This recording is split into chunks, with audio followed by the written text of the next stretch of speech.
Welcome to How's Your ePresence? This is the very first live version of How's Your ePresence. We're very excited to be here, and I am thrilled that you are joining us for our maiden voyage. We'll be doing these more and more often, and every single podcast will now be a live version of the podcast. So there's a lot going on. Let me tell you this. I should probably share with you. I'm Mark Galvin, the founder and president of ePresence. And ePresence is a social media management firm. Here's what we do. We help people with their social media, be it for company or individuals or college students. We're always helping people out on their social media. Today, we've got a great show for you. But before I get into the show, I want to share something that's really great. We decided to help people out during COVID-19, and to do so, what we've decided to do is help people out with their LinkedIn profiles. So this is what we're going to do, is if you've never had time to work on your LinkedIn profile and you need to clean it up, social distancing has given you an opportunity to spend a little more time on it. Now's the time to do it. And the reason is because your LinkedIn profile is the number one way you can influence your audience, i.e. someone that maybe want to hire you or maybe get a promotion later or even a clients or sales targets. You need to make sure your LinkedIn profile is great. And you do that by joining us. We have a 5-step program that'll help you get to an all-star rating on LinkedIn. And what it will do is we spend an hour together. I only put 10 people in a class. So for just $37.50, which is half price during the current crisis, normally we charge $75, you get to have one-on-one time. And you know something? I know it's great and I know it's worth it. So here's what I'm going to give you a guarantee. If you join us, we're going to give you, and you don't like it, if you don't think it was worth your time, we're going to give you your $37.50 back, and I'm going to pay you $20 for your time. So there is absolutely no risk. How do you join? It's actually very, very easy. I put it on the screen. It is simply this. Go to ePresence.me/webinar, ePresence.me/webinar, and you can join us there. All right, so what we're going to do today is we're going to talk about how Facebook is launching their own video app, which means that Zoom may be a little bit in trouble, I would say. So we're going to talk about that, and we're also going to bring on a great guest. So let's go ahead and do that. Welcome, Mr. Adam Shapiro with SalesReformSchool. Adam, how are you? You're well. Round of applause. Welcome. I'm glad you're here. Where's the little? Oh, there it is. I was going to say the little names on your picture went away, but now it's there. So, Adam, SalesReformSchool. What is that? Well, for the last 15 years, I've helped small and medium-sized businesses, mostly B2B technology firms or consulting firms, with how they sell. Usually, that means documenting their initial or intuitively followed sales process, matching up what conversations these companies should be having within that process, and then rolling them out with a series of best practice disciplines that professional salespeople follow so that everyone within a company is rowing and moving in the same direction and following the same process and disciplines. Been doing it for 15 years now. Wow. With my clients, it's been a lot of fun. That's fantastic. So you don't just come in and sit down and bring out your little tablet and say, okay, you need to do this, do this. You do the training. You get deep and involved in their organization, and you give them paperwork, how to do it. You give them the steps, and you share with the staff the sales folks, how they should do that. Is that right? Similar to you, Mark, we can both do keynotes, and we're glad to get paid for them. Woo-hoo! But we know that true behavior change comes from people actually documenting and doing what they live in every day in their lives. Right. Just like you wouldn't throw up a generic LinkedIn profile and say, go make it like that. You'll help people craft their LinkedIn profile based on who they are and what they've done and what they hope to accomplish. Similarly, I don't think you can prepare and professionalize a sales team until you've actually showed them what exactly they should be doing in each step of the sales process.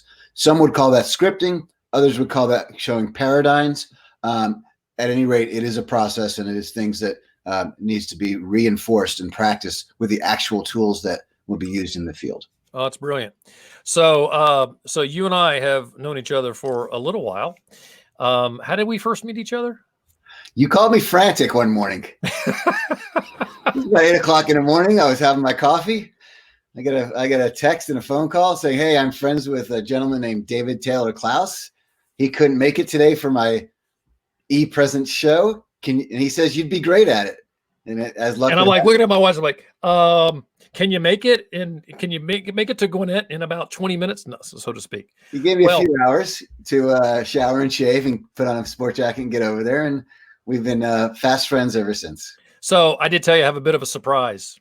Hold your breath. Watch this. So, Adam, let's shift to you. You're now officially on the hot seat. I'm going to give you the hardest question I can come up with because I don't want to throw softballs at you. You're a guy that can handle the tough stuff. You ready? Give it to me. All right. Are salespeople born or are they trained? Drum roll.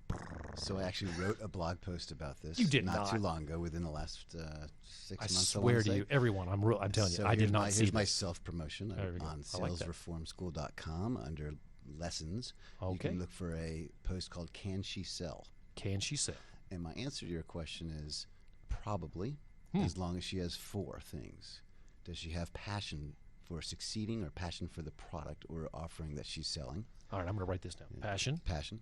Does she have the requisite intelligence for what it is you're selling and for the audience? I can't spell intelligence. Just I'm writing rec smarts. And intelligence. That's fine. Smarts. I want competitive people selling for me. Oh, you betcha. So do they hate to lose, and are they going to do what it takes to win? And then lastly, are they fearless? Is she going to be able to take rejection and say, you know what, tomorrow's another day? That's a hint to the picture that's on this blog post, by the way. Yeah. Oh, really? I got to pull it up. Passion, smarts, competitive, and fearlessness. That's right. And we do find people who are competitive, but the moment you slam a door in their face, they want to run away. That's not the person we're looking for. So they have those. So I told you I was going to have a little bit of a surprise for you. That's cool, sport jackets. 2 feet away from each other. That's good stuff right there. And honestly, that was a great show, and you shared so much great content and knowledge while we spent just 30 minutes together that we have talked a good bit since then. All right, I'm going to go over some news. I've got a question from a listener, and then we're going to ask you some questions. That sound good to you? Sounds great. I'm here for you. All right, stay here. Don't go anywhere because I want you to jump in the middle of this. All right, first things first. We're going to answer a question from Phillip Paley with Paley Landscaping. He actually had 2 questions. Why is it important to post on a regular basis? And we're really talking about LinkedIn here. And realistically, how much business does one actually receive from LinkedIn? So we're going to put these at the bottom of the screen and go through them. So here's the gig. First and foremost, why is it important? It's all about being found. Social media is only active. It only helps you if you are active in it. And the algorithm knows that. So Adam, if you're not, and I know you do this, you post on LinkedIn frequently. If you're not posting on LinkedIn and engaging, when someone goes to search for someone that does what you do, you're not going to show up. So you've got to be active to make sure that you are sharing the very best content to activate that algorithm. That's why you need to be active. So you got to be active. You have to engage with people that are posting comments or liking your posts, because it shows that you are engaged, and by being engaged, you're important to the platform. So that's why it's important to post on a regular basis. Now, the next question, which is very connected to the first, is realistically, how much business does one actually receive from LinkedIn? So you're looking for the ROI. What is the ROI in all this? It's simply this. 93% of buying decisions are influenced by social media. The big word there is influence. And I talk about this a lot. What you do on LinkedIn is a little more passive. And the way it works extremely well is if Phillip Paley is trying to pick up a new client, he goes out and he meets him. Let's say that client is you.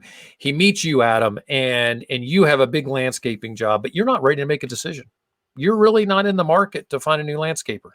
He can engage with you on LinkedIn by sharing content that's helpful for you, not saying, hey, I sell this, I'm great. What he does is he goes in and he simply shares content with you that's helpful, that'll help you do your job. And you see it, and you're just being reminded of him. So when you're ready to buy, you're going to call him first. That's the biggest value that LinkedIn will give you as an ROI. Well, you're laughing. What are you laughing about? I have 2 sales opportunities right now for my own business where what you're talking about is happening. And I want to add that the answer to this, to the question, is more about playing the long game. Right. So if you are, as part of your regimen, weekly regimen, let's say, is adding to content to LinkedIn, what you're saying is, hey, I'm out there, I'm smart, you should listen to me. I have one opportunity, a gentleman with a head of sales, a gentleman I worked with 20 years ago. I think I heard from him once in 20 years, and that may have been 12 years ago. Out of nowhere, I get an email from him. It says, hey, I'm finally in a position where I can use your services. I've been following you for the last 15 years or so. Let's talk. If I hadn't been posting on a regular basis, both in LinkedIn and through my own website, this gentleman probably wouldn't have known that I was still in the business, and he might not have thought of me right away. Yeah, he would have forgotten about you. Would have forgotten about me. Yeah. And there are nice ways that you can use LinkedIn to remind people that you're there. The number one way is I can tag you in posts, right? If you're not active on LinkedIn, I can tag you in a post, and as a result, you get a notification. Hey, Mark Galvin just tagged you on this. And if you're sharing good content, they're going to like it. They're going to pay attention, and they're going to want to engage with you. Well, that's a good point. Can I give you one more? Yeah, please. 20 years ago, there's a young man who was on my sales team. He was my all-star salesperson. Loved working with this guy. He was fantastic. Back then, he said, someday I'm going to be CEO of a company. I said, great. I can see it happening. Totally have confidence that's going to happen. Well, it happened. Wow. And it happened twice. With this second company, they've run into a bit of a stick with their sales department. Again, out of nowhere, I get an email from his chief revenue officer. I'm not going to say his name. We'll call him Joe. Joe says, you're really smart, and I've got some challenges I would love to go over with you. They're now in my pipeline. 20 years he was on my team. Years ago, he was on my team. Bravo. Again, he's been silent in the background on LinkedIn, but he's seen my posts. And he remembers. Absolutely. So that's just awesome. One last thing, Mark. Yeah. Make sure you're not posting crap. Oh, that's a good point. It's I'd rather have very good to great content less frequently than crap or blather more frequently. Yeah, great point. And so here's crap. I'll give you an example of crap. I'm going to post a politically critical comment on LinkedIn. Now, on Facebook, it's different, right? Facebook is a whole different world. Don't do that in LinkedIn because you're going to alienate one of your audience. Somebody, these days, you and I both know this, half the audience is one political persuasion, half the audience the other. So if you're sharing something that's political, you're probably going to upset with someone. Here's something else. Sharing a picture of what you had for dinner is not worthwhile on LinkedIn unless, and this happens to me, I go to a client's restaurant. I'm probably going to take a picture of the restaurant and say, hey, you know what? This restaurant's a great place. You should go here. And I'll guarantee you the reason I'm doing that is because I want to support my client. So I call that social media gifting. There are other things you can do, but the point is share valid, good quality content. Great point. One more point. Yeah. You mentioned about how commenting on other people's posts. Please be careful that you're not hijacking other people's content. So Mark posts something about doing something new on LinkedIn, and I come in and say, yeah, that's a good idea. You should also think about this. And it's totally self-serving to me and steals the spotlight away from Mark. Great point. Well done. Personally, I think that's just, you're being a jerk when people do that. And it's just, it doesn't help you have a personality of helping or a persona or of helping other people out. You don't want to be a narcissist on your social media. It'll hurt your brand, and it'll cause people not to want to work with you. Yeah. Great. So I got a news item here I want to talk about, Okay. and that is Facebook is launching their own video conferencing app. So this is pretty amazing. Facebook's launching their own video conferencing app. You can put 50 people on it and not pay a dime. So right now, Zoom is free up to 100, for the record, except there's one caveat. Facebook has no limit on time. You got a 45-minute limit on Zoom. Here's the question. Yeah, what are you going to say? Do all the participants have to have Facebook user IDs and passwords? No. Interesting. No, you can send a link out and not be on the platform at all and access the meeting, let's call it. So the question is Zoom at risk? Because Zoom is really everybody's talking about Zoom right now. Do you think this poses a risk to Zoom? What's your thought? Not a chance. Why? Really? Why? Well, I'll start off with an analogy. I have one of my best friends is single. He's on a couple platforms with Match.com, some of their platforms. Sure. Facebook comes out and says, "Hey, we're doing dating." People say, "Oh my gosh, this is a big threat to Match." Does this sound familiar? Mm-hmm. People are like, "Why would I want to move my dating to Facebook? They steal all my data." That's the worry about them. Right. Second, Facebook's not for that. Sure, people might set me up there, but this app is really optimized for dating, the Match sites. I'm going to use that. Do you really think people are going to move off Microsoft Teams and start moving to Facebook? Do you think people are going to move off Slack or Zoom to move to Facebook? I think it'll be niche-y. I think there are groups that are already doing business on Facebook, so they're comfortable with it. I don't see it. So the only challenge I see to that is the social groups that are using Zoom. They're going to probably migrate over to Facebook to try it because they're more comfortable in Facebook anyway. So what are those social groups? These are the civic groups or the church groups or the casual groups that are jumping onto Zoom, and they'll try it. And I will tell you, I think for those groups, if they are able to, if they have a good experience, Facebook could grab them. Absolutely. They're probably not paying anyway. Who owns LinkedIn? LinkedIn's owned by Microsoft. Who owns Teams? Teams owned by Microsoft. Well, Teams has they have an interesting conferencing app too, which is interesting. So here's the thing. It could be just another channel on the dial that you turn to for that specific content. Where they have strengths today, like you said, affinity groups, government, nonprofits, things like that. Right. That aren't as strong in other platforms. I think you're right. Yeah. To me, it's fascinating. Yeah. Here's what the rubber will meet the road when someone has 250 people they want to get into a webinar. And right now you have to pay a lot of money on Zoom to get that. You have to have a fee to have those numbers. So if Facebook were to provide a solution there, they could pull more business. And here's the thing. I don't trust Facebook. So if Facebook, are they going to steal my data? Are they? Because that's really what they want. They want you on the platform. Does premium help? One last point about this. Yep. If I have a Zoom link that I can put 100 people on, people see that I'm really serious about my business. True. Good point. Spending money for that to happen. There's a premium associated with it. There's almost like a luxury branding if you're using something that really is built for business. If I'm saying, hey, let's hop on Facebook so I can discuss your sales process. What's going on there? Am I not optimizing the experience for my customers? Yeah, I think that's a very good point. I personally would not want to jump onto Facebook if I thought it was a business meeting. I'd feel this is not comfortable, would be my immediate response. All right, I got a question for you. Okay.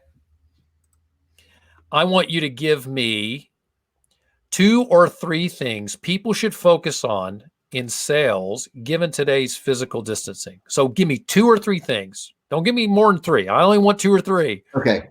Things people should focus on in sales given today's physical distancing.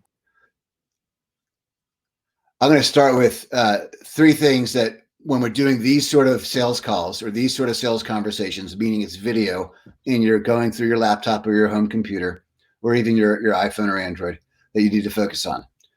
First and foremost, Start with why. Why are we on this call?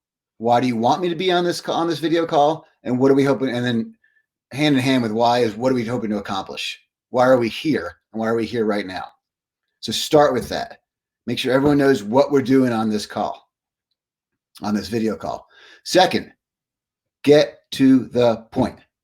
Let's not meander and have other conversations or allow excessive rapport unless the person on the other side of the conversation, you can tell, really wants to have heavy rapport.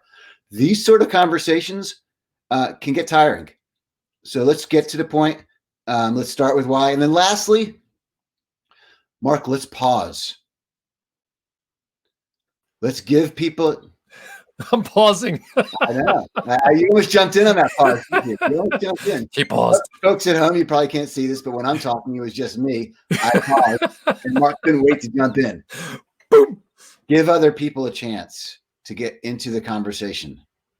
Okay. More so than you would in a true face-to-face live conversation where you can see body language even better. So start with why, get to the point, and really pause more. So it's hard to build rapport in general on the phone. It's a little easier through video, but the problem with video is that people are just, they're not quite comfortable with video yet, right? There's still this little bit of awkwardness that goes with it. And I totally get that. But well, you know me, I'm a rapport builder. I love to build relationship. And so I could spend 20 minutes just talking about nothing. So I will ask, why are we here?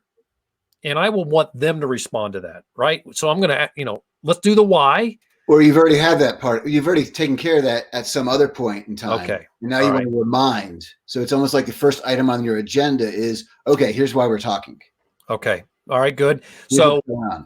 So Adam, we're here today because I need to figure out a better solution to drive my revenue because my salespeople aren't being effective.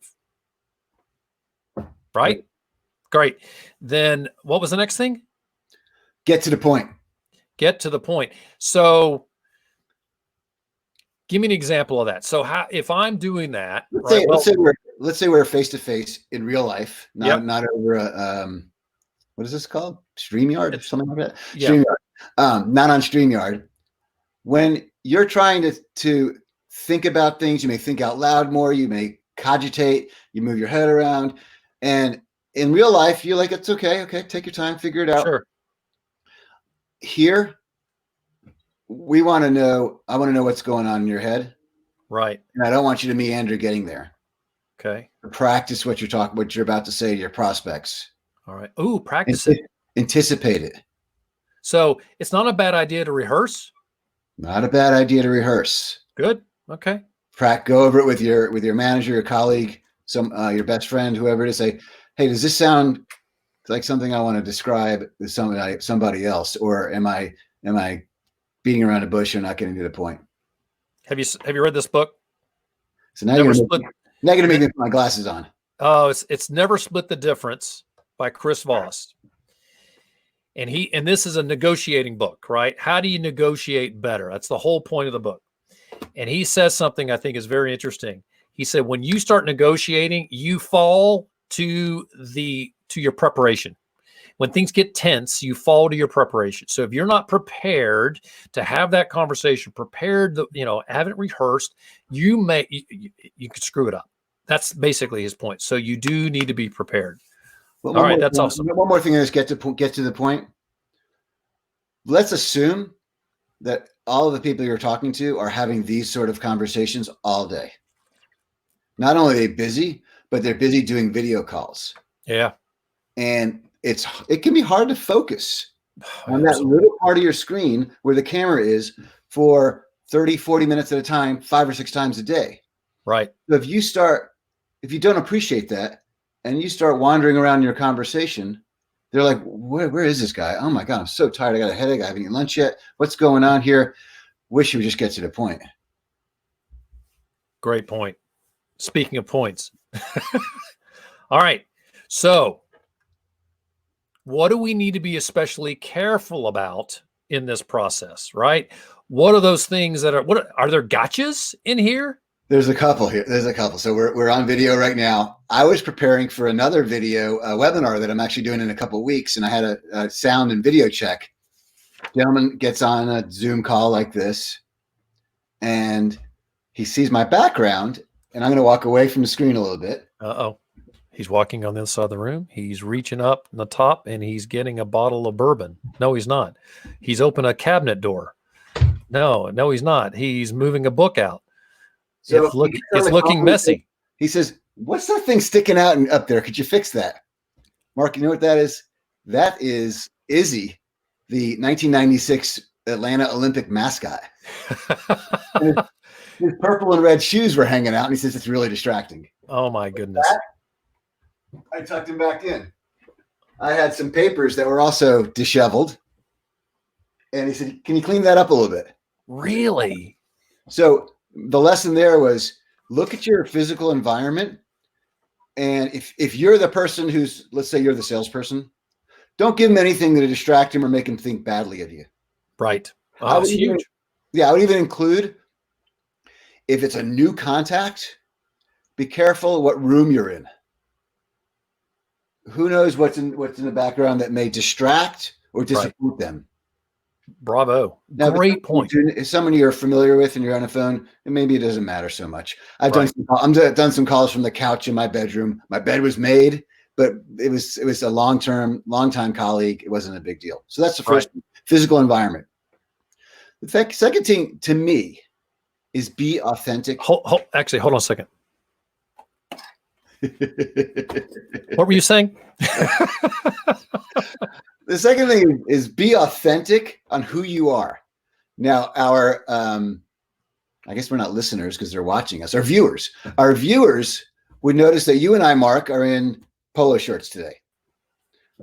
We didn't put on the coat and tie or the coat and jacket or the button-down shirt and a jacket like in the clip that you showed. Right. Come on. Is someone really going to be stuck in their house for the last 4 weeks, going to throw on a coat and tie or a coat and button down for a video call? Yeah, I doubt that. Plus, here we're both in Atlanta.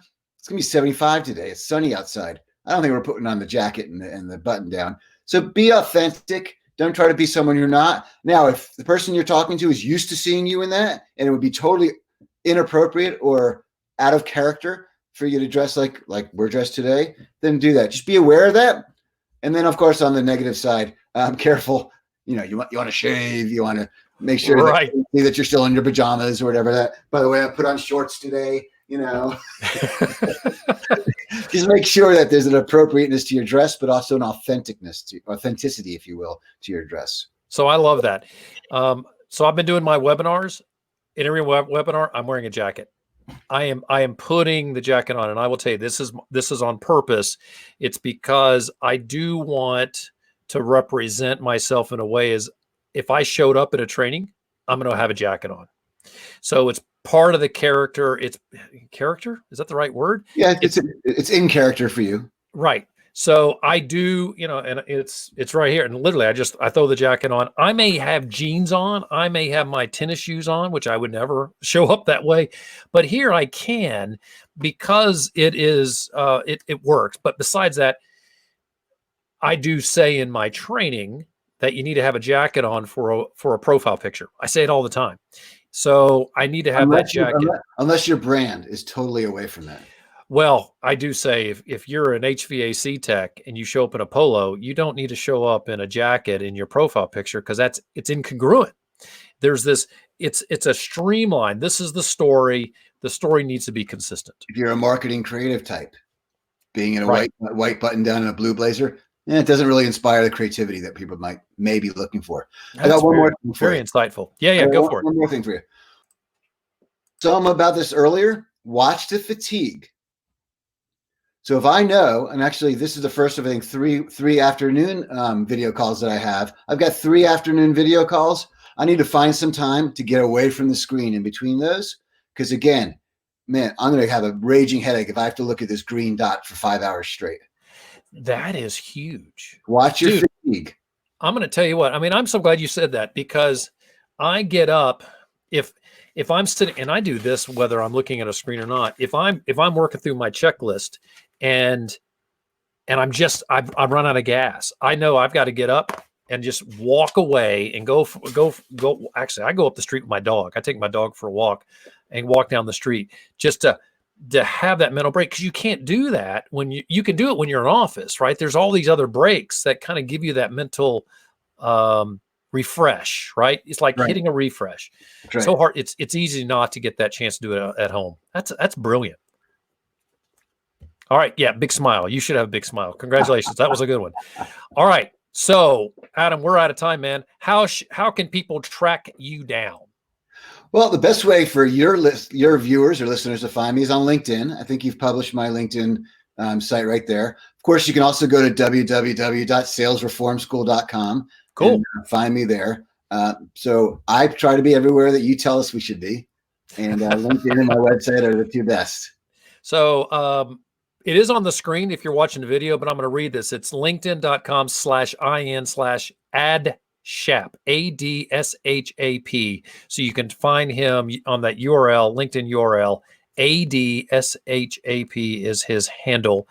And do keep in mind that we are going to drop this as a regular podcast. So if you're listening on the podcast and you're wondering about the video, you can catch this on Facebook and LinkedIn and YouTube. I am going to upload this into LinkedIn. We do not have a LinkedIn channel yet. I am petitioning for that. So maybe in the future you'll find that. But the point is you can find great information by going to see Adam. He is a wealth of knowledge.